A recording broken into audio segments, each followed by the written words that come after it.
Racer is the new film written and directed by Andy and Larry Wachowski, the brothers who brought us the Matrix movies, and it's their first movie that they've written and directed since the last Matrix movie.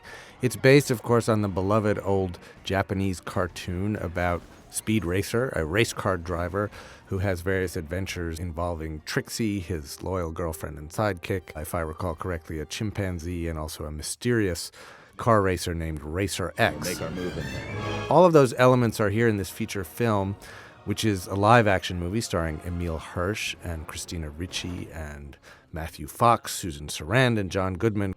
Quite an impressive human cast, all set against digitized backgrounds.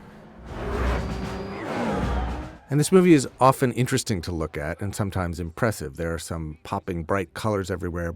But the action sequences, which are supposedly the Wachowskis' great claim to fame, are pretty incoherent and hard to follow, and these digital race cars sort of zip around and flip around, and you don't really know what the physical laws of this universe really are. The bigger problem is just that the story is just so incoherent and slow, and you can't figure out what's happening. The first half hour is just a complete mess. It goes from flashback to something happening in the present. You don't know who the characters are, why they're doing what they're doing. And for a movie with a title that's so full of velocity, it's called Speed Racer, and it is so slow and painfully long, 2 hours and 15 minutes. Slips in behind gearbox. Here comes over under.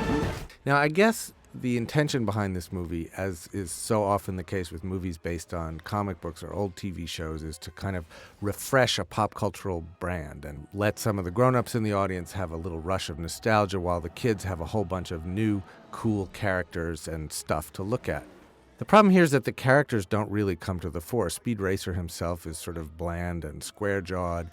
His dad, played by John Goodman, is kind of a funny, grumpy old guy. There's a story about a corporation that's trying to control racing. There's the mystery of whether Racer X is or is not really Speed's dead older brother.